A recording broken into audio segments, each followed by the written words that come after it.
तो आज की बेसिकली हमारी क्लास एक आप कह सकते हैं अवेयरनेस क्लास है या ओरिएंटेशन क्लास है। नए पुराने तमाम लोग यहाँ पे मौजूद हैं। आप सब के लिए कुछ चीज़ें ज़्यादा इम्पॉर्टेंट हैं। अभी आपका कैरियर का एक स्टार्ट है और अभी आपने मूव ऑन करना है इंशाल्लाह इस कैरियर में।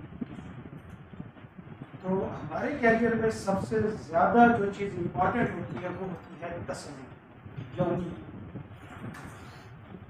आपको कम से कम कोई ना कोई उम्मीद होनी चाहिए अपने फ्यूचर से, तो ही आप आगे चल पाए।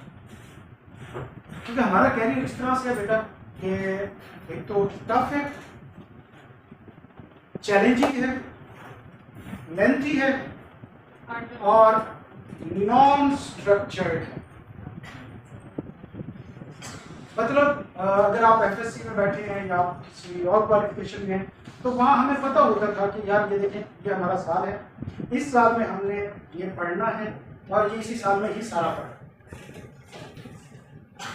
और अगले साल के सब्जेक्ट हमें डिफाइंड होते थे, हमारे पास चॉइस या ऑप्शन नहीं होती थी कि हम उसके अंदर जो हमारा दिल आएगा वो करेंगे। एक सब्जेक्ट करेंगे, दो सब्जेक्ट करेंगे और नॉर्मली फिर वहाँ पर इस तरह होता था कि हमारे ऊपर उसी तरह से रिस्ट्रिक्शंस भी होती थी, हमारे ऊपर उसी तरह से प्लान भी डिसाइडेड होता था, हमारे टीचर्स हमारे फैकल्टी मेंबर हमें उसी तरीके से लेके चलते हैं। तो पूरा एक बैच टू बैच हम स्टेप फॉरवर्ड जा रहे होते हैं और उस स्टेज तक हमसे कोई खास उम्मीदें भी नहीं होती थी कि चलो यार बस ये सुबह 8 बजे चले जाएं और शाम को आएंगे, उनको ट्यूशन भेज देंगे, रात को वापस आएँ, दैट्स इट। इससे ज़्यादा कोई उम्मीदें नहीं होती थी कि आप अपनी क्लासेस लेते रहें, कॉलेज से बातें ना करें वगैरह वगैरह, मुनासिब से आप नंबर ले लें, ये चीज़।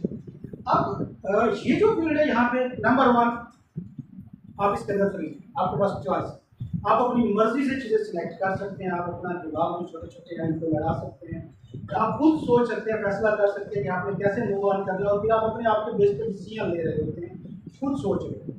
तो फिर आप अपने बैचेस से, अपनी क्लासेस से आप अलहदा हो जाते हैं, फिर उसके डिफरेंट रिजल्ट निकलते हैं, कुछ आगे बच्चे निकल जाते हैं, कुछ आपको बहुत पीछे रह जाते हैं और पेरेंट्स की एक्सपेक्टेशन अलहदा आपसे कि भाई 1.5-2 साल बाद 30,000 लाना था वो कहाँ भी है और 5.5 साल बाद 6 साल बाद आपकी जो है वो क्वालिफिकेशन होनी थी। तो ये सारी चीज़ें अब आपका जो टाइम है ना, इस टाइम के अंदर काफ़ी चैलेंजेस हैं जो आपने थ्रू आउट फेस करते हैं। तो उसके लिए आपको कम से कम पता हो कि आप किस चीज़ के लिए एफर्ट कर रहे हैं। और जब आपसे कोई क्वेश्चन पूछे, जब आपसे आपकी एफर्ट के बारे में पूछा जाए यार आप इतना कुछ कर रहे हो, क्या आपके पास जस्टिफाइड रीजन है करने की, तो आपके पास जस्टिफिकेशन मौजूद होनी चाहिए, आप दे सकते हैं, आप फैक्ट्स की बात कर सकते हैं। हाइपोथेटिकली नहीं के बाद भाई देखते रहो, एक दिन बस आपका भाई निकल जाएगा, एक दिन आगे प्रैक्टिकल चीजें हो आपके पास, आपको अपनी फील्ड के बारे में कम से कम पता। आप अगर किसी कोई आपसे पूछे कि आप ये कर रहे हो, मैं ये करना चाहिए, आपके पास एविडेंस होनी चाहिए कि जी बिल्कुल, अगर यस है आपका आंसर तो क्यों है, नो है तो आपका आंसर क्यों। आपको हर चीज़ का पता होना चाहिए और दूसरों को तो बताना लेकिन अपने आप के लिए, क्या खुदा ना खास्ता अगर बीच में कहीं मिसहैप होता है, कहीं पे आप आगे पीछे होते हैं, तो उस वक्त आपको सिर्फ उम्मीद ही होती है जो आगे लेके चलती है, बाकी सारे दोस्त वगैरह आगे पीछे हो जाते हैं। ठीक है, तो ओवरऑल हम सीए के बारे में समझेंगे। It's not about tag, it's about CA. तो लिहाजा हम शुरू से शुरू करते हैं। वो टर्म्स, वो कंफ्यूजन्स जो आपके जहन में हैं वो हम एट टाइम इंशाल्लाह डिस्कस करेंगे। काफ़ी सारी आपके ऑलरेडी आंसर हो चुकी होंगी और जो रिमेनिंग होंगी वो फिर हम उसके ऊपर बात करेंगे। ज़्यादातर आपको लीड किया जाता है कोऑर्डिनेटर्स की तरफ से, और किसी भी इंस्टीट्यूट में जो कोऑर्डिनेटर बैठे हुए हैं, they are not chartered, they are not from our fields, they don't know anything about us, बस उनको जितना फील्ड किया हुआ है वो आपको बता देते हैं। And I think that's enough, उस स्टेज के ऊपर इतना ही इंपॉर्टेंट होता है। हाँ, बाकी जो टेक्निकल चीज़ें हैं वो हम आपको बताएंगे। ठीक है, ओके। सबसे पहली बात मुझे बताएं जी, हमारी रेगुलेटरी बॉडी कौन है? ICAP, institute of chartered accountant of Pakistan. ये हमारी रेगुलेटरी बॉडी है। इसका काम क्या है बेसिकली? ICAP का काम क्या है? ये तो बड़ा छोटा सा काम। सीए को मैनेज करना पाकिस्तान। सीए को मैनेज करना ठीक है क्या? ये बड़ी जनरल टर्म है। अकाउंटिंग जो भी है, देखो बेटा, पाकिस्तान के अंदर मौजूद चार्टर्ड अकाउंटेंसी और ऑडिटिंग, इन तमाम इसके रिलेटेड तमाम मामलों को बैक कर पीछे सपोर्ट में खड़े होना ICAP का। अपने मेंबर्स की बैक के ऊपर खड़े हो, अपने स्टैंडर्ड्स की बैक के ऊपर खड़े हो, अपने स्टूडेंट्स की बैक के ऊपर खड़े हो, आपका करिकुलम डिफाइन करना, आपकी स्टडी डिफाइन करना, आपके एग्जाम्स कंडक्ट करना, हर चीज में आपकी बैक के ऊपर कौन खड़ा हुआ है? आई कैन, जिसने आपको बेसिकली क्रेडिबिलिटी दी हुई है कि after my qualification, after my certification, you will be a chartered accountant, और आपको जॉब गारंटी है, आपको एक अथॉरिटी है पाकिस्तान के अंदर कि आपके पास ऑडिटिंग राइट्स मौजूद हैं। ये ऑडिटिंग राइट्स दिलाने के पीछे कौन है? आई कैन आपकी बैक पे खड़ा है। तो इन फ्यूचर कभी भी कहीं पे किसी किस्म का आपके प्रोफेशन से रिलेटेड इशू होगा तो आप किसकी तरफ देखेंगे? आई कैन की तरफ देखेंगे, और वही आपके तमाम मामला को सॉल्व कर सकते हैं। अच्छा, आ जाते हैं हमारा सबसे पहले लोगो इंस्टीट्यूट ऑफ पाकिस्तान, ये Pakistan signature qualification that empower to lead. What is meant by signature qualification? हाँ जी, ये हमारी जो सिग्नेचर को उसको बहुत इम्पोर्टेंट एक एलएससी क्वालिफिकेशन। अच्छा, प्रोफेशनल का नाम सुना? यस। प्रोफेशनल का क्या मतलब है? You know we are professional, या प्रोफेशनल फॉर्म आईटी में आपने पढ़ा होगा। प्रोफेशनल का क्या मतलब? स्पेसिफिक मतलब एक चीज होती है उसके ऊपर इंसान को कमांड हासिल हो तो उसको प्रोफेशनल के तौर पे हम कहते हैं कि ये एक्सपर्ट। एक ऐसा पर्सन जो इतना क्वालिफाइड हो कि वो अपनी फील्ड के अंदर आपके कॉन्फिडेंस को बूस्ट कर सके, उसे प्रोफेशनल है। एक ऐसा पर्सन जो अपनी फील्ड के अंदर इस लेवल तक का क्वालिफाइड एंड एक्सपर्ट हो, जो अपनी फील्ड के अंदर आपके जनरल पब्लिक के कॉन्फिडेंस को बूस्ट कर सके, उसको क्या कहा जाता है? प्रोफेशनल कहा जाता है। जैसे कि we are the auditor, auditor है, हम जनरल पब्लिक का कॉन्फिडेंस बूस्ट करते हैं किसके अंदर? बिजनेस की फाइनेंशियल मैटर्स के अंदर। जब हम ऑडिट रिपोर्ट देते हैं, व्हाट डज दिस मीन? कि जनाब इस रिपोर्ट के ऊपर हमारे सिग्नेचर हैं, हम इसको टेस्टिफाई कर रहे हैं, हमने इसको चेक कर लिया है और ये हमारे फैक्ट्स हैं, आप इनके ऊपर बिलीव कर सकते हैं और लोग आपको बिलीव करेंगे। आपको क्यों? You are professional. आपको प्रोफेशनल का स्टेटस किसने दिया? I can, through certification. Certify करना है कि आपने रिक्वायर्ड रेलेवेंट क्वालिफिकेशन आपने अचीव कर ली है।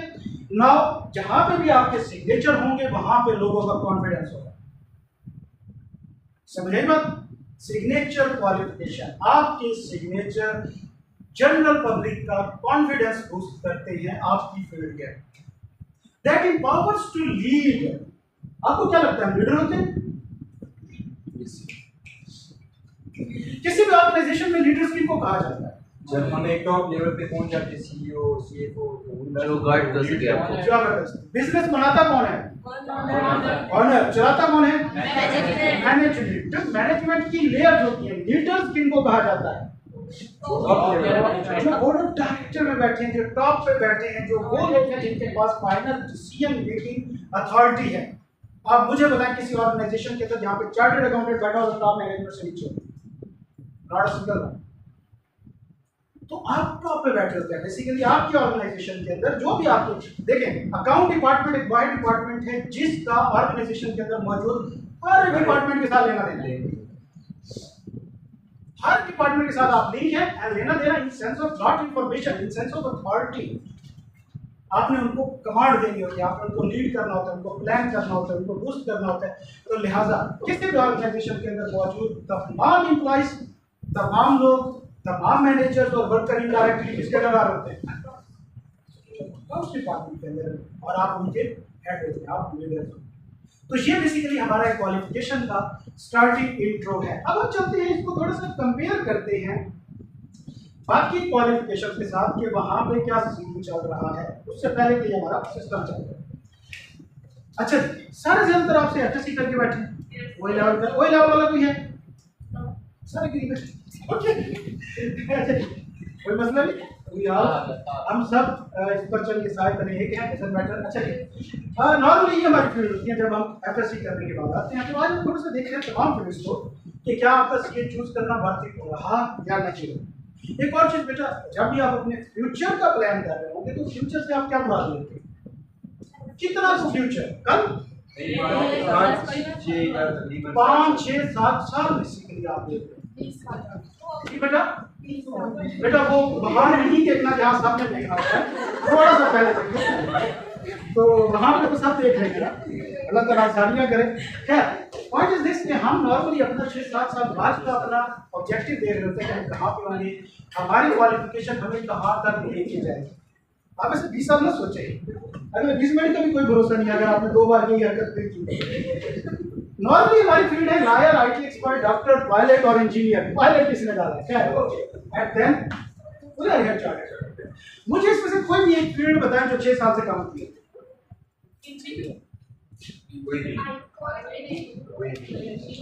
और एक चीज ध्यान में रखनी है, सीए किसके इक्वल है? मास्टर के। वो इक्वलेंसी भी मास्टर की होनी चाहिए, बताएं। नहीं है कोई भी नहीं है। मुझे इनमें से कोई ऐसी फील्ड आप बताएं जो आपको 2 साल बाद 30,000 गारंटी करेगी अंडर क्वालिफिकेशन। कोई नहीं। जब आप पहुंचेंगे हमारा स्टाइपेंड 30,000। ओके, मुझे इनमें से कोई भी एक फील्ड बताएं जिसका पाकिस्तान में सीए से ज्यादा स्कोप। ओके, सिर्फ पाकिस्तान के, हम ग्लोबली बात करते हैं। मुझे बताएं पाकिस्तान का लॉयर क्या बाहर जाके मुल्क में प्रैक्टिस कर सकता है? नहीं, क्योंकि आपने लोकल लॉज पढ़े हैं और प्रैक्टिस हमेशा लोकल लॉज में होती है। आप बाहर के किसी मुल्क के लिए कॉम्पिटेटिव 5 साल का एलएलबी है इक्वल टू ग्रेजुएशन, समझ आई? मास्टर आपने एलएलएम बाद में करना है उसके, you are not even fully qualified. और जॉब तो छोड़ ही देना। माशाल्लाह इधर मैं थोड़ी अपनी आवाज कम कर लेता हूँ यहाँ से मैं नीचे लीवर डाल रहा हूँ। है तो what is this local and is there any job guarantee? No. LLB की जॉब होती क्या है? शायद पूरे इदारे में एक जॉब, या वो भी बहुत कम, बाकी तो सारा प्राइवेट प्रैक्टिस है और there is no guarantee. And जब हम बात करते हैं प्रेस्टीज की तो वो भी हमें पता है कि एट द एंड बिजनेस के मामलात में लॉयर भी चार्टर्ड अकाउंटेंट को बुलाते हैं कि भाई आप साइन करोगे तो जज आपकी हमारी बात मानेगा, वरना हमारी भी वो बात नहीं। तो आपसे वो साइन कराएगा, तब जाके आपका जज जो है, हाँ यार आपके साइन होंगे, जज भी आपको कोई क्वेश्चन नहीं कर सकते। आपकी भी यू आर इंक्लूडेड। ओके, अब आए थे डॉक्टर्स के ऊपर। एमबीबीएस कितने साल है भाई? 4, 5, 6 and not forget this 1 year you have wasted। FSc के एग्जाम से लेके इंडक्ट होने तक जो आप साल वेस्ट कर रहे हो उसको नहीं बोलना कि वो भी उसी के लिए नहीं काउंट होगा। डॉक्टर से एग्जामिनेशन 11 साल तक ओके पॉइंट। हाँ जी, आज तो मुझे बताएं पाकिस्तानी डॉक्टर्स कितने हैं? हमारी 25 करोड़ की आबादी में टोटल डॉक्टर्स कितने होंगे? किसी को कोई फिगर है? Total MC 10 lakh round about. कितने इनमें से ऐसे हैं जो मल्टीनेशनल काम कर रहे हैं? बाहर आ रहे हो, आप किसी भी मुल्क में जाए आपको वहाँ की क्वालिफिकेशन करनी पड़ेगी, वहाँ को आपके कुछ ना कुछ टेस्ट एग्जाम देने पड़ने हैं, तब आप जाके वहाँ पे प्रैक्टिस कर सकते हैं। आप प्रैक्टिस का जॉब भी नहीं कर सकते, आप वहाँ पे डिस्पेंसर की जॉब नहीं कर सकते, जस्ट इंजेक्शन लगाने वाला। आपको उसके लिए भी लाइसेंस चाहिए और उसके लिए भी वहाँ का लोकल टेस्ट आपको पास करना पड़ेगा। ओके, उसके बाद चलते हैं IT expert. We are talking about IT expert. Pakistan के अंदर एक चीज क्या हमारे यहाँ अभी तक आईटी इस तरीके से आई है। हमारे यहाँ जो भी आईटी के लोग काम कर रहे हैं वो बेसिकली किस तरह कर रहे हैं? फ्रीलांसिंग के ऊपर। ऐसा कौन से हमारे डिपार्टमेंट ऑर्गेनाइजेशन है प्योरली ईआरपी पे शिफ्ट हो चुके हैं? हमने कौन सी आर्टिफिशियल इंटेलिजेंस बना दी है? हमने कौन सा ऐसा बोर्ड सिस्टम बना दिया है जो हमारा पाकिस्तान का दुनिया के अंदर है? फ्रीलांसर है। और उन बेचारों के साथ क्या होना है अभी आप देख रहे हैं। 1 महीना फायरवॉल लगी है, बेटा घर को मैं खुद फ्रीलांसर हूँ, मुझे पता है हमें क्या डैमेज हो। मुझे पैसे आने थे वो तो आए नहीं, जो जेब में थे $100 वो भी बच्चे ने पार्टी को प्रेयर। तो पाकिस्तान के अंदर इस तरह कोई भी ओरिएंटेड ऑर्गेनाइज्ड आईटी डिपार्टमेंट है ही। एक अभी export board software export board है जो इसको डील कर रहा है, लेकिन बेसिक लेवल IT की जॉब के लिए यहाँ इंटरनेशनली आप कर सकते हैं, लेकिन उसके लिए ना तो उस लेवल की क्वालिफिकेशन मौजूद है, ना उस लेवल की एक्सपर्टीज है, ना उस लेवल का एक्सपीरियंस है, ना उस तरह की कोई रेगुलेटरी बॉडी मौजूद है जो आपकी बैक। सर मैं कॉन्फिडेंस देती हूँ कि आप इस बंदे को हायर करें, ही इज इक्वली कॉम्पिटेंट। आप अपने दम के ऊपर कर रहे नहीं तो नहीं, कोई सर्टेनिटी नहीं। उसके बाद आ जाए इंजीनियर, छोड़ दें इस पे आते ही आगे क्या मैडम मैं खुद वहीं से निकल के करता इंजीनियरिंग ग्रेजुएशन कोई पता नहीं है कहाँ चल रहा है। जब मैं गया था तब इलेक्ट्रिकल टॉप पे थी, आजकल कौन सी सॉफ्टवेयर टॉप पे, और मैकेनिकल भी है, केमिकल भी है, मैकेनिकल केमिकल सॉफ्टवेयर तब इंजीनियर काम किया जब मुल्क के अंदर इंडस्ट्रीज लगे। लाखों के हिसाब से हमारी कंपनीज बंद हो रही है, हजारों के हिसाब से बंद हो रही है। तो टेक्निकल लोग जिनका बेसिकली काम है मैन्युफैक्चरिंग या उन कोर ऑपरेशंस में जो वो प्रोडक्ट डेवलप कर रहे हैं, उन लोगों की जॉब खत्म हो रही है क्योंकि बिजनेसेस क्लोज हो रहे हैं। लेकिन बिजनेस क्लोज करने के लिए भी किसकी जरूरत है? ऑडिटर की, चार्टर्ड अकाउंटेंट। तो आप वहां पे भी बैठे होंगे, सबसे you will be the last person business बंद होता है तो एट द एंड आप बंदे होंगे जिनको वहां से जॉब शुरू करनी पड़ेगी, नहीं तो नहीं करना। अब आ जाते हैं हमारे अपने प्यारे सीए के पायलट के बारे। ओके पाकिस्तान में पायलट बनते ही होते हैं, बिल्कुल होते हैं। अभी पीएई का ऑडिट हुआ था, तकरीबन 60% फेक डिग्रीज का पायलट निकल के आए। उसके ऊपर हम ज़्यादा डिस्कशन नहीं करेंगे, आगे मूव ऑन करते हैं। तो ये हमारा एक छोटा सा कंपैरिजन था बाकी तमाम क्वालिफिकेशंस के साथ। जी ये भी साइड लेके चार्ट को पायलट क्या है? पायलट की साइड लेता है इस चार्ट को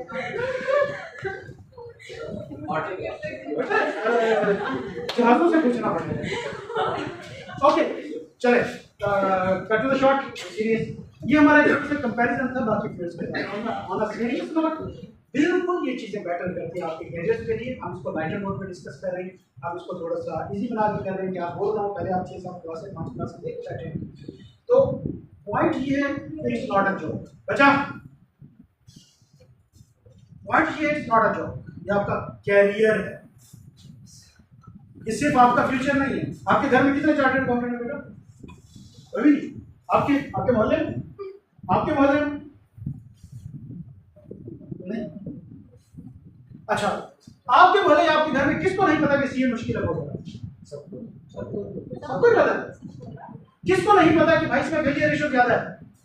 सबको पता है। इसके बावजूद भी आप यहाँ पे बैठे हैं, आपको ये बात क्यों नहीं समझ आ रही कि आपसे किस किस की और क्या क्या और किस लेवल की एक्सपेक्टेशंस है? आपके माँ बाप की आपसे किस लेवल की एक्सपेक्टेशन है? अगर तो बेसिक बता ना कि बेटा कमाओ अपने पैरों पे खड़ा हो जाए, बीए एमए कराते यार इन पे आप ही लग जाते, कांस्टेबल पुलिस तो लग ही जाते, और नहीं तो ठीक ठाक तो बाकी सकते।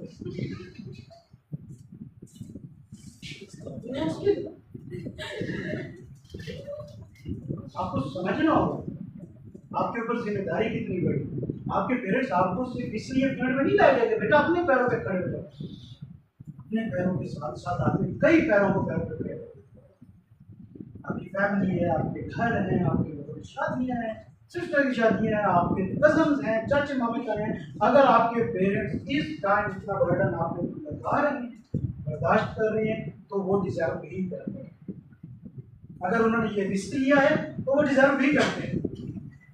और वो सिर्फ इसलिए नहीं कर रहे कि जनाब आप कोई इस तरह का कुछ कर रहे हैं कि बस अपने पैरों पे चल ठीक है अपना खर्चा तो निकालें, नहीं, ये आपसे एक्सपेक्टेशन नहीं है। चाहे कहने को पेरेंट्स ये कहते हैं कि आपके लिए सारा कुछ जो दिल करे आपको करते रहना, लेकिन नहीं, आप कभी उनके दिल की आवाज़ तब आपको पता चलेगा कि आपके साथ सिर्फ आपकी एक्सपेक्टेशन नहीं है, आपके पेरेंट्स की, आपके घर वालों की, आपके रिश्तेदारों की, यहाँ तक के रिश्तेदारों के जो पेट्स हैं उनकी भी आपसे एक्सपेक्टेशन है। एक बंदा चार्टर्ड अकाउंटेंट बन रहा है, हमारे इलाके का बन रहा है, मोहल्ले का बन रहा है, और इस्लामाबाद में जाके पढ़ रहा है। ये कोई मजाक नहीं है कि इस्लामाबाद में आके रहना, अफोर्ड करना, और यहाँ पे आके आप उस लेवल पे पहुंचेंगे तो आपको पता चलेगा कि कितनी बड़ी चीजें थी जो आपने की। फिर इसके अलावा आप खुद कितना कुछ सेक्रीफाइस कर रहे हैं, अपने दोस्त, अपनी फैमिली, खुशियाँ, शादी, get together arrangements, university life, बहुत कुछ आप कंप्रोमाइज कर रहे हैं। आप में से कितने हॉस्पिटलाइज्ड हैं? आपको तो आइडिया नहीं। मैंने पहले भी शायद ये बात की हुई है। कितने भाई हैं घर में? बहन भाई इकल्ला ही है? आप बच्चा और कौन है हॉस्टल में? कितने आप बहन भाई टोटल? 3 हैं, 4 हैं, पीछे से। अच्छा, क्या ऐसा होता है आपके घर में कभी कि आपकी मम्मा ने किसी को बुलाना हो तो 2-3 नाम लेती है और फिर जाके आपका नाम आता है? दूसरी बात, आला तालीम के लिए घर से निकाला होगा कोई और ऐसा होता है?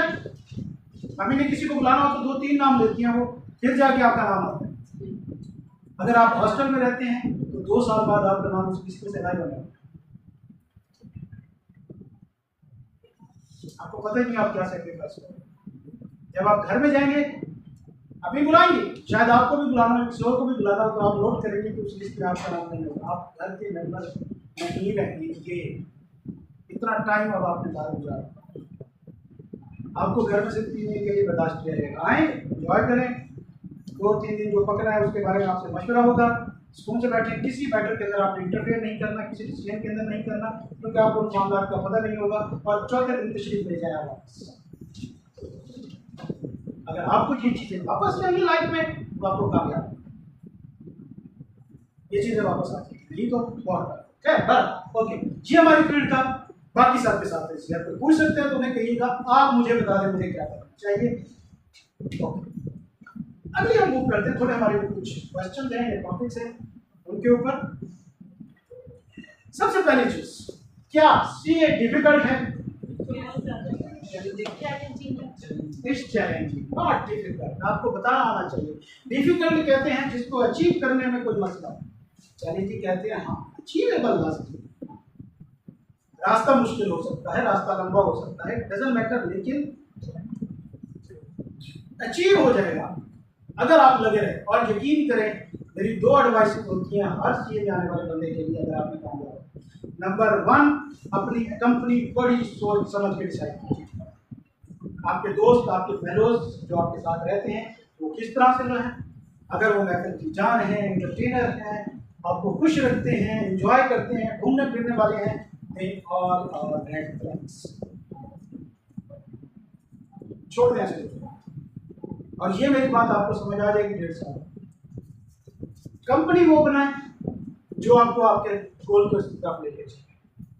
हमें जो चार्टर्ड अकाउंटेंट जो चीज बनाती है ना, बेसिकली वो हमारा एटीट्यूड है कि हम अपने मिशन को, अपने गोल को लेके कितने सीरियस हैं। क्या हमें ये डिस्ट्रैक्शन हटा सकती है वहां से? हमारे पेरेंट्स की हमसे क्या एक्सपेक्टेशंस हैं, हमारे घर वालों की हमसे क्या एक्सपेक्टेशंस हैं, हमारा गोल सामने सी है, हम उसको लेके कितने कमिटेड हैं, डिटरमिन्ड है, ये आपका एटीट्यूड डिफाइन करेगा। और इन्हीं चीज़ों से पता चलता है आपकी कंपनी कैसी है, आप कंसिस्टेंट कितने हैं, आप रेगुलर कितने हैं, आप केयरफुल कितने हैं, आपको एहसास कितना है, आप अपना टाइम सेव कितना कर रहे हैं। ये चीज़ें अगर आपके पास नहीं है, you are not even have attitude to be a CA, तो कहाँ से आप चार्टर्ड अकाउंटेंट बनने वाले आप नहीं बन सकते। हमारा एटीट्यूड ही हमें चार्टर्ड अकाउंटेंट है। तो पहली चीज, अपनी कंपनी बड़ी सोच समझ के डिसाइड कीजिएगा। अगर मेरी कंपनी, मैं लिटरली कहता हूँ, मेरे दोस्त वो वाले ना होते जो मेरे साथ थे और हम तकरीबन 6 साल इकट्ठे रहे, यकीन करें मैं पहले 1.5 साल में भागवत और आज कांस्टेबल लगा इस तरह मेरे बात हमने एक दूसरे को खींचा, एक दूसरे की फीसें भरी, एक दूसरे के मामला को देखा, एक की जल्दी आ गई, लेट आ गई, इस बार में दूसरा होता है, खाने के पैसे नहीं है, कोई दूसरे दोस्त से दिया हमने दे, दोस्त बहुत महंगे। बाकी जो इंजॉयबल दोस्त है, बेटा जिस दिन आप कामयाब होंगे, आपके हाथ पहली सैलरी है कि सब के फोन आए खड़े होंगे पार्टी, और ऐसा लगेगा कभी आप उनको भूले नहीं थे, तो वो सारे वापस आ गए। हाँ, अभी आपको लूज करना पड़ेगा, अभी आपको छोड़ना पड़ेगा, इन सारी चीज़ों को बर्दाश्त करना पड़ेगा, आपको अपना गोल सेट करना पड़ेगा, अपना एटीट्यूड पड़ेगा। तो डिफिकल्ट है, चैलेंजिंग। दूसरी चीज, क्या एक्सपेंसिव है? बच्चे मार्कर ले आओ, बैग में चोरी क्यों हुआ? सर हमें नहीं देते चोरी की, दे दे शाबाश। थोड़ी सी वर्किंग करते हैं, सी एक्सपेंसिव है कि नहीं है, हम सब के अच्छा सी एक्सपेंसिव है कि नहीं। हम बात करते हैं पीआरसी की। पीआरसी में 5 सब्जेक्ट हैं, मल्टीप्लाई हम करते हैं एवरेज 85,000 से। कितनी फीस बन रही है? निकाले जरा। 85 से 85 राइट। 26 25 क्या बेटा? पर सब्जेक्ट फी निकाल। हाँ हाँ 5 सब्जेक्ट पर सॉरी टोटल PRC। हाँ टोटल PRC कितना है? 17,000 85,000 पूरा PRC। अभी हम एकेडमिक क्वालिफिकेशन की बात करें, एकेडमिक फीस। उसके बाद आ जाती है क्या के कितने सब्जेक्ट हैं? 8 मल्टीप्लाई बाय एवरेज हम बात करें 18,000 कर सकते हैं, बताएंगे निकाले जरा। 1,44,000 1,44,000। उसके बाद हम आ जाते हैं सी फैम में 6 सब्जेक्ट हैं, एवरेज 22,000 करें, बताएंगे फीस। आ जाते हैं बैठ 132,000। उसके बाद एमएस से 2 सब्जेक्ट एवरेज 30,000 करें, 60,000। वन टाइम रजिस्ट्रेशन फीस आपकी 15,000 है, पर पेपर 6400 5 से मल्टीप्लाई करें, आई क्या आपकी 64 जी जी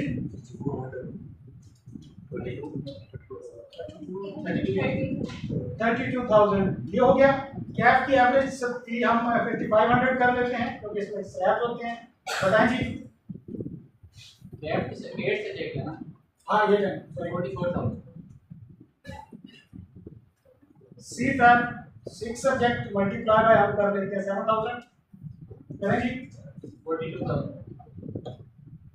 और एमएस से 2 सब्जेक्ट मल्टीप्लाई कर लेते हैं 20,000 40,000। बीच में आपने ट्रेनिंग रजिस्टर करानी है 20,000 करें जी।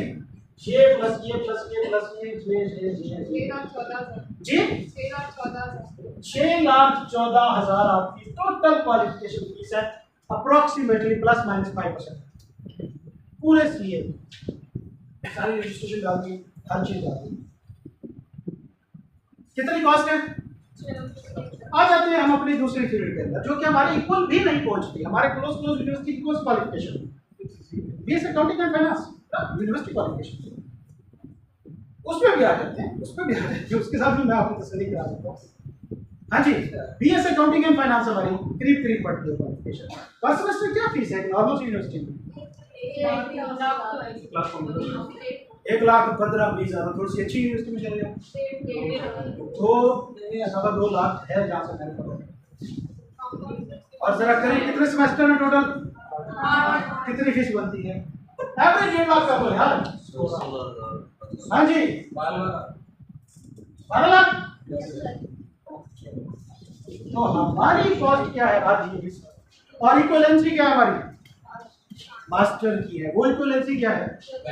ग्रेजुएट की है। मुझे बताएं क्या ये आपको गारंटी देती है 2 साल बाद 30,000 की? हम देते हैं। क्या क्वालिफिकेशन के बाद 100% जॉब की गारंटी देती है? नहीं हम देते हैं। क्या 6 डिजिट सैलरी की गारंटी देती है आफ्टर क्वालिफिकेशन? नहीं हम देते हैं। ओके अभी एक फैक्ट रहता है, इस दौरान आपने 3.5 साल आर्टिकल करनी है और पर मंथ आपको एवरेज 30,000 स्टाइपेंड मिलना है।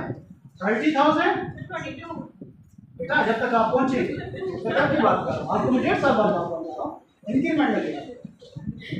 30,000 मल्टीप्लाई बाय 3.5 मल्टीप्लाई बाय करें जी 3.5 में आप इस तरह करें ना 3.5 और 5 मान डाल 6 मान डाल दें इंक्रीज होती है 36 और 6 कितने होते हैं? 42 मंथ्स। बताएं जी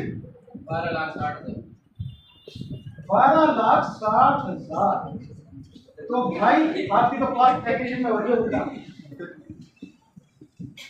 प्रैक्टिकल चीज इसमें कोई झकी छुपी बात नहीं है, कोई ऐसी चीज नहीं है जो हाइपोथेटिकल हो, कोई ऐसी चीज नहीं है जो कि ना हो सकती हो। स्टाइपेंड भी तो बढ़ता है ना भाई अब पेपर एग्जैक्टली और ये तो मैंने बेसिक लगाया है। आप 3-4 पेपर पास करें आपकी 45 क्वालिफाई कर लेते हैं 80 को पहुंच जाते हैं। हाँ जी तो सी एक्सपेंसिव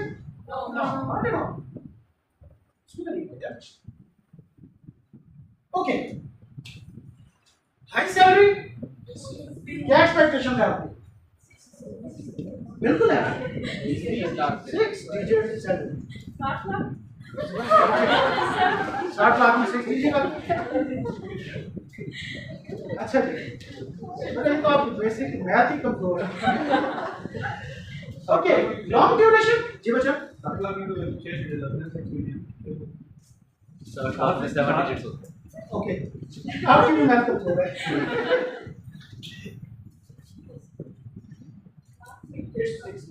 ये ले। बाद में हम आधा घंटा देंगे। चिल मारे। अच्छा जी, लॉन्ग ड्यूरेशन मेरा पता है। कितना लॉन्ग? स्टडी वाइज हाँ हाँ, स्टडी लॉन्ग ड्यूरेशन सही है यार। कौन सी डिग्री है जो 6 साल से कम में है? आप मुझे बता रहे हैं? तो लॉन्ग ड्यूरेशन वाली बात भी जो है हमारी साइड पे। तो सिंपल रूल क्या है बेटा हमारे सीए का? क्या बहुत ज्यादा कॉस्ट लगती है? नहीं। क्या बहुत ज्यादा एफर्ट लगती है? चैलेंजिंग है, लेकिन वो एफर्ट नहीं है कि जो अनअचीवेबल। लेकिन आप देखिए, बजट और एफर्ट रिजल्ट स्केयर में।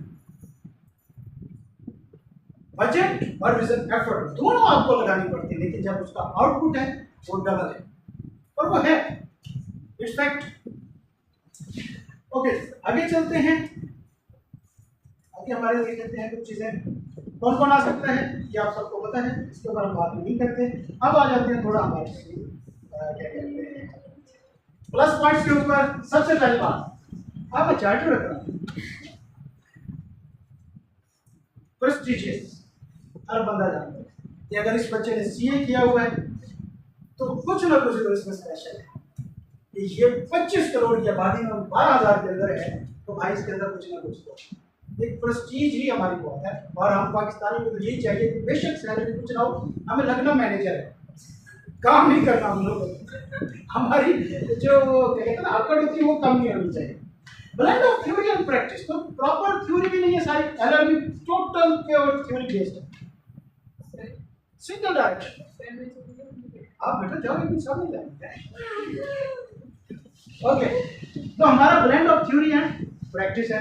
देन उसके बाद टू रीच लीडरशिप पोजीशन हमने अभी डिस्कस किया। अभी हम देखेंगे भी सही कि हमारी बार जो एग्जिस्टिंग मेंबर्स हैं वो कहाँ पे क्या कर रही है और क्या उनको सिस्टम है। देन उसके बाद pillar of strategic direction, organisation के हम स्ट्रेटेजिक मैनेजमेंट का पार्ट होते हैं, टॉप लेवल मैनेजमेंट का पार्ट होते हैं, रिकॉग्नाइज्ड ग्लोबली। ये वो चीज है जिसके ऊपर नॉर्मली हमें जो है वो कंफ्यूज किया जाता है। रिकॉग्नाइज्ड ग्लोबली का क्या मतलब है कि एज अ डिग्री रिकॉग्नाइज होना, हम रिकॉग्नाइज एज अ डिग्री हम रिकॉग्नाइज, एज अ क्वालिफिकेशन भी हम रिकॉग्नाइज। लेकिन अगर आप बात करनी है जिस बेसिस पे रिकॉग्नाइज हम नहीं है किसी और जगह पे, तो वो होती है जो हमारी कोर स्ट्रेंथ है। हमारे सीए की कोर स्ट्रेंथ क्या है? हमारे सीए की कोर स्ट्रेंथ क्या है?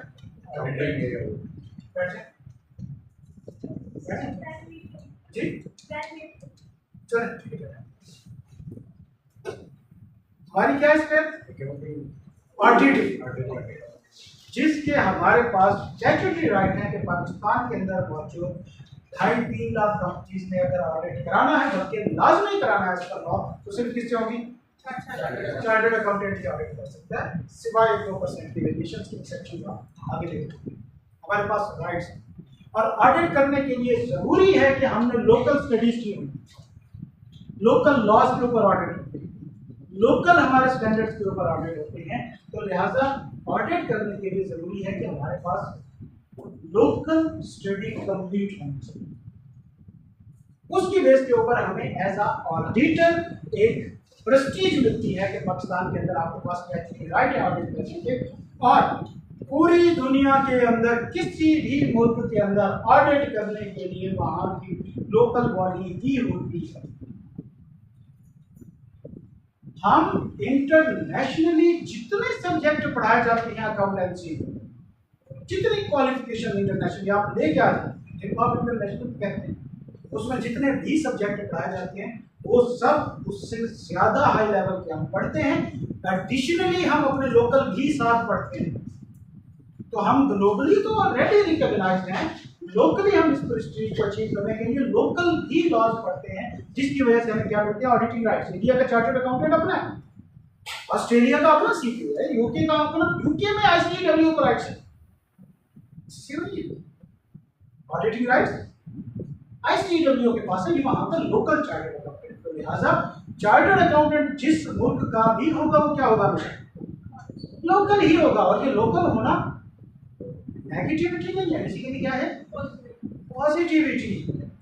ये हमारी स्ट्रेंथ है जो हमें लीगल राइट्स देती है, ठीक है। और जहां तक बात है मल्टीनेशनल की, तो बेटा वो तमाम सब्जेक्ट्स जो सारी क्वालिफिकेशन पढ़ाते हैं वो हम वही पढ़ते हैं, बल्कि उनसे ज्यादा एक्सटेंसिव करते हैं, जिसकी वजह से हमारी डिमांड जितनी लोकल है उतनी लीगल हो जाती है। समझा की बात? सिर्फ एक ऑडिट तो हम बेसिकली किसी एक फील्ड के एक्सपर्ट नहीं है, हम 4 से 5 फील्ड में एक्सपर्ट होते हैं। अकाउंटिंग हम इंटरनेशनली रिकॉग्नाइज्ड, ग्लोबली रिकॉग्नाइज्ड है, हमने international financial reporting standard. Auditing मैंने ऑलरेडी बताया, ये कार्य हो सकता है जो लोकल, जिसने इंटरनेशनल और लोकल दोनों लॉज पढ़े हुए हैं, ऑडिटिंग के राइट सिर्फ उसी के पास है। Finance internationally recognised, taxation local. ये भी हमारे पास है कि पाकिस्तान के अंदर मौजूद इनकम टैक्स, सेल टैक्स, जितने भी टैक्सेशन और जितनी स्टडी मौजूद है वो आपको थ्रू आउट अपने चारों लेवल में कंप्लीट करनी है। तो हम किसी एक चीज में एक्सपर्ट नहीं होते। आप किसी एक फील्ड को उठाएं जिसका आप कंपैरिजन करना चाहते हैं, मुझे बताएं कि वो एक से ज्यादा चीजों का एक्सपर्ट है। तो सिंपल यूनिडायरेक्शनल में एक उनकी स्पेशलिटी होगी जिसके अंदर हम मूव ऑन करेंगे। हमारे पास कितनी स्पेशलिटी है? 4 तो यहाँ पे लिखी। जब आप करेंगे तब आपको पता चलेगा स्काई इज द लिमिट।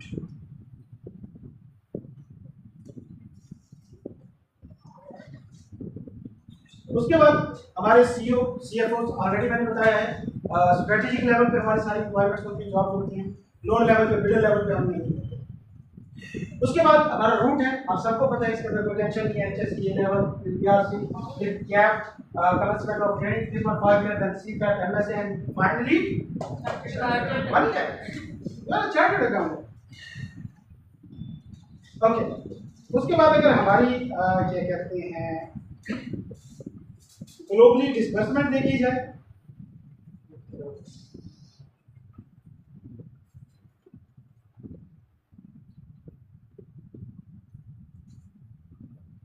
कि हम ओवरऑल कहाँ पे मौजूद हैं, तो ये हमारे मेंबर्स हैं।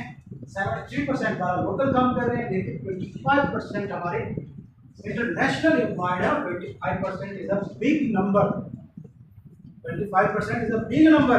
ये मजाक नहीं है, 25% जस्ट 25% एक बहुत बड़ा नंबर है कि हमारे 25% नंबर इंटरनेशनल एम्प्लॉयड है। नीचे फिर एसीएफसी डिस्ट्रीब्यूशन, एसीए कहते हैं, ये बहुत क्लियर करने एसोसिएट चार्टर्ड अकाउंटेंट। जब भी आप सीए क्वालीफाई करेंगे, फर्स्ट जो आपका डेजिग्नेशन होता है फ्रेश चार्टर्ड अकाउंटेंट का, उसे एसीए कहा जाता है। देन आफ्टर 10 इयर्स आप एफसीए बन जाती है, fellow chartered accountant, members chartered accountant. ये डिस्ट्रीब्यूशन।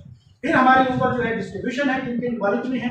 मिडल ईस्ट में 43% है हमारे, यूरोप के अंदर 20% है, उसके नहीं यूरोप के अंदर हमारे 11% हैं, यूएस कनाडा में 6%, ऑस्ट्रेलिया 20% और अदर्स कंट्रीज में हमारे 20%। तो ये हमारी ग्लोबली डिस्बर्समेंट है। हम तकरीबन तमाम ग्लोबली बड़े कंट्रीज जो है वहाँ पे ऑलरेडी मौजूद हैं। ये हमारे कुछ स्टूडेंट्स हैं, ये हमारे कुछ एलमनीज हैं। 24 ईयर कितनी एज है बेटा? 20 40 नॉट बिग डील। इनमें से किसी को लग रहा हो कि भाई उसने किसी बाबा जी का ताबीज पहना हुआ है, चिंचित हो या कुपों के साथ कोई पंगे है, किसके? ये सब है। असल चीज फिर वही है, आपका एटीट्यूड डिटरमाइन करता है अपनी बात। इसके अलावा कुछ भी मुश्किल नहीं है, कुछ भी नामुमकिन नहीं है, सारा कुछ आपको एलिजिबिलिटी वगैरह ये सारा कुछ आपको ऑलरेडी आइडिया मौजूद है। 60% about A level, O level, exemptions, हमारे कुछ आपको स्कॉलरशिप भी ऑफर होती है। इसके लिए अलग से वीडियो भी आके आपको मौजूद है यूट्यूब पे, और अगर कभी करना होगा इंशाल्लाह पूरा सेशन इसके ऊपर। एंड देन स्कॉलरशिप के बारे में कुछ information, student endowment point, sport programme, student SFS हो गया हमारा, फैक्ट्स, कुछ क्वेश्चन। हाँ जी, सबसे बड़ा क्वेश्चन आपको ये फेस करना पड़ेगा हमेशा, कौन सी यूनिवर्सिटी में आप ये करें, इसका आंसर अभी तक कोई भी याद नहीं कर सकता। ठीक है, सर्टिफिकेट आंसर नहीं, सेटिस्फैक्टरी आंसर जो आप रिश्तेदारों को मुतमईन कर दे, जिन चारों को कुछ नहीं पता, उन्हें यही पता है कि भाई 12वीं के बाद यूनिवर्सिटी नहीं जाना है आपने, तो लिहाजा इस तरह कोई चीज़ नहीं। बहरहाल कौन ऑफर कराते हैं, आईआर के रजिस्टर्ड रेट्स उनको कहते हैं, रजिस्टर्ड अकाउंटिंग एजुकेशन ट्यूटर्स उनको आ जाता है, हम भी हैं, ये वो वाले ऑफर कराते हैं। उसके बाद सी इज हो गया सर्टिफिकेशन, बस ये हमारे साथ एक होगा। सर्टिफिकेशन का क्या मतलब होता है? सर्टिफिकेशन का मतलब होता है सिंपल सर्टिफिकेशन का इस चीज को कंफर्म करना कि इस बंदे ने एक बेसिक क्वालिफिकेशन पूरी कर, ये सर्टिफिकेट। आपके इसके अलावा कोई गारंटी नहीं होती। हमारा सर्टिफिकेशन नहीं है भाई, हमारा जो है वो है COP, certificate of practice. Number 1 एक चीज ये कंफर्म करता है कि आपके पास रिक्वायर्ड क्वालिफिकेशन कंप्लीट है। नंबर 2 आप इक्वली कॉम्पिटेंट हैं स्टडी के अंदर। नंबर 3 आपके पास अथॉरिटी है कि आप जाएं अपना लोगों को अपने सिग्नेचर्स के ऊपर कॉन्फिडेंस बिल्ड करें। और बैक पे कौन खड़ा है आपके? आई कैप खड़ा है। तो ये सिर्फ सर्टिफिकेट ये हमारे पास वो एक नाम से उठा लिया गया certificate, it's not just a certificate, certificate of practice जो आपको अथॉरिटी देता है और गारंटी देता है, जाओ जाके आप इस यहाँ पे इस क्वालिफिकेशन पे इस कॉम्पिटेंसी पे काम करो, आप सिग्नेचर करो, उसके ऊपर कोई डाउट करेगा तो बैक पे कौन है? देखिए सर्टिफिकेट ऑफ प्रैक्टिस है, नॉट ओनली सर्टिफिकेट। तो ये हमारी कंफ्यूजन है। वैसे हम मास्टर के इक्वल होते हैं। What is provisional registration? जब रिजल्ट नहीं आया होता तो फिर कुछ चीज़ें होती हैं, उसकी बेस के ऊपर रजिस्ट्रेशन फीस वगैरह हमारी ये अपडेट होती रहती है, चेंजेस होती रहती है, एनुअल फीस भी शामिल होती है इसके अंदर, वो आपको अपना डेस्क से पता चल जाएगा। ओके, एग्जाम्स हमारा जो कैट होता है जो 50% तक होते हैं, 50 और 60% वो क्वार्टरली होते हैं, मतलब 3 महीने बाद उनके पेपर हो रहे होते हैं। यार सही है, बाय मंथली आफ्टर 2 मंथ्स हो रहे होते हैं। कैप के सेमी एनुअली, कब? Spring and autumn. Spring March time को कहते हैं और ऑटम सितंबर में कहते हैं। सीफेट summer and winter, January and June and December, और इसी तरह MSA भी June and December, summer and winter. ये कुछ हमारे आईडिया के कंटेक्ट्स हैं। हाँ जी, आपके कोई क्वेश्चन? सर जी बताइए। ब्रॉड आर्टिकलशिप के बारे में ब्रॉड आर्टिकलशिप से देखो बेटा, थोड़ा सा आर्टिकलशिप का आइडिया, आर्टिकलशिप होती है आई क्या कहता है कि जब आप कैप कर लें उसके बाद आपने 3.5 शेयर्स ऑफ आर्टिकल करनी है। कहाँ पे? एक ऐसी चार्टर्ड अकाउंटेंट फर्म में जो कि आई कैप के साथ as a training organisation registered हो। हर चार्टर्ड अकाउंटेंट फर्म नहीं, कौन सी? Number 1 it must be a chartered accountant firm. किसकी नजर में? आई कैप की नजर में। तो वो कौन सी फर्म होगी? तो जाहिर सी बात है वो फर्म जिसका पार्टनर ऑर्डर कौन होगा? Chartered accountant. Chartered accountant Pakistan में किसे कहा जाता है? Member of ICAP, institute of chartered accountant of Pakistan. मतलब institute of chartered accountant of Pakistan का कोई मेंबर जो क्वालिफाई होने के बाद अपनी फर्म बनाए, जिसको हम क्या कहेंगे? चार्टर्ड अकाउंटेंट फर्म, देन उसको as a training organisation ICAP से रजिस्टर करे, तो तब वो एलिजिबल हो जाती है आपको ट्रेन करना। अब बात करते हैं पाकिस्तान के अंदर मौजूद तो तमाम फर्म ही चार्टर्ड अकाउंटेंट पाकिस्तानी, तमाम मेंबर्स ही आई कैप के बात करते हैं। देखिए जब हम बात करते हैं इंटरनेशनल, अब इंटरनेशनल कुछ इस तरह है, कुछ फर्म्स तो ऐसी हैं जो हमारे पाकिस्तानी मेंबर्स की हैं और वो आई कैप के साथ एज अ टीओ रजिस्टर भी हैं और वो पहले भी थी,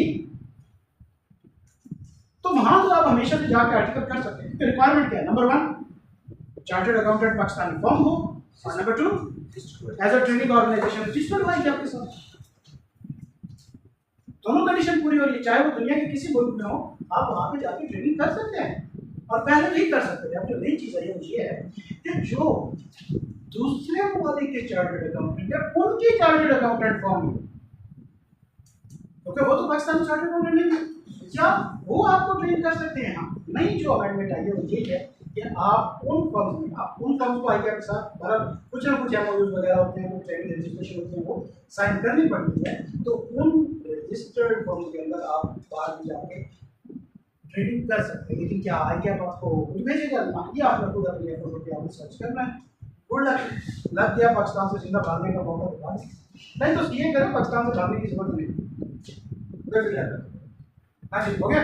इंडस्ट्री आर्टिकल और वेब आर्टिकल में क्या इंडस्ट्री आर्टिकल, फर्म आर्टिकल। देखिए शुरू में बात यही आई थी कि भाई हर चार्टर्ड अकाउंटेंट की ट्रेनिंग चार्टर्ड अकाउंटेंट ही करेगा और रजिस्टर्ड फर्म ही करेगी। लेकिन मसला ये हुआ कि स्टूडेंट बहुत ज़्यादा होने लग गए, सिलेबस डिफाइंड हो गया। पहले करिकुलम डिफाइंड नहीं था इस तरीके से, बुक्स भी जो होती थी आईकेएप की, और देन बैड फेलियर भी होता था, एक फेल तो सारे फेल जितना भी दिए। तो बाद में ये हुआ कि चीज़ें डिफाइंड हुई, पॉलिसीज डिफाइंड हुई, तो स्टूडेंट्स पास होना ज़्यादा शुरू हुआ। अब तब मसला ये हुआ कि स्टूडेंट्स पास के अंदर पूरे नहीं हो रहे थे, तो फिर आईकेएप ने एक और ऑप्शन दिया कि जो कुछ स्टूडेंट्स आप शुरू में अपना डिसीजन लें कि क्या आपने फ्यूचर में प्रैक्टिस करनी है या जॉब करनी है, और किसी स्पेसिफिक सेक्टर में जॉब करनी है। अगर तो आपने करनी है प्रैक्टिस तो then you should go to job, और अगर आपने फ्यूचर में जॉब करनी है सॉफ्ट इंडस्ट्री किसी कंपनी, वो कंपनीज जिस तरह यूनिलीवर एंड बैंक्स है हमारे, वो आईकेएप के साथ as a trading organisation registered हो चुकी है। आप वहाँ पे जाके अपने 3.5 साल पूरे भी करें। इससे फायदा क्या होगा? आपको स्पेशलाइज्ड फील्ड का एक्सपीरियंस होगा। जब भी फर्म के अंदर किसी स्पेशलाइज्ड फील्ड का भी होगा कि जनरल हो, आपके बैंकिंग क्लाइंट्स है, आपके नॉन बैंकिंग क्लाइंट्स है, आपके मैन्युफैक्चरिंग के क्लाइंट्स है, ट्रेडर क्लाइंट है, इंपोर्ट एक्सपोर्ट वाले सारे, टैक्स का भी होता है, ऑडिट का भी होता है। तो वास्ट एक्सपीरियंस मिलता है फर्म, स्पेशलाइज्ड एक्सपीरियंस मिलता है इंडस्ट्री के। तो वो आपको इंडस्ट्री के अंदर इजाजत देती है भाई आप अगर स्पेशलाइज्ड होना चाहते हैं। हाँ, फिर वहाँ पे कुछ रिस्ट्रिक्शन कि इन केस अगर आप क्वालिफाई कर जाते हैं और आपकी आर्टिकल इंडस्ट्री के अंदर है और उसके बाद फिर आपका मूड चेंज हो गया तो मैं तो बिजनेस के लिए बना था, मैं किधर आ गया, तो अगर आप प्रैक्टिस करना चाहते हैं तो फिर आपको 1.5 साल चार्टर्ड अकाउंटेंट बनना चाहते हैं, तब जाके आप जो है एलिजिबल होंगे प्रैक्टिस करके, क्वालिफाइड हो जाएंगे लेकिन प्रैक्टिस करके एलिजिबल होंगे अगर आपके आर्टिकल इंडस्ट्री। क्लियर? क्वेश्चन? चले, अल्लाह ताला आप सबको हमने बेटा बहुत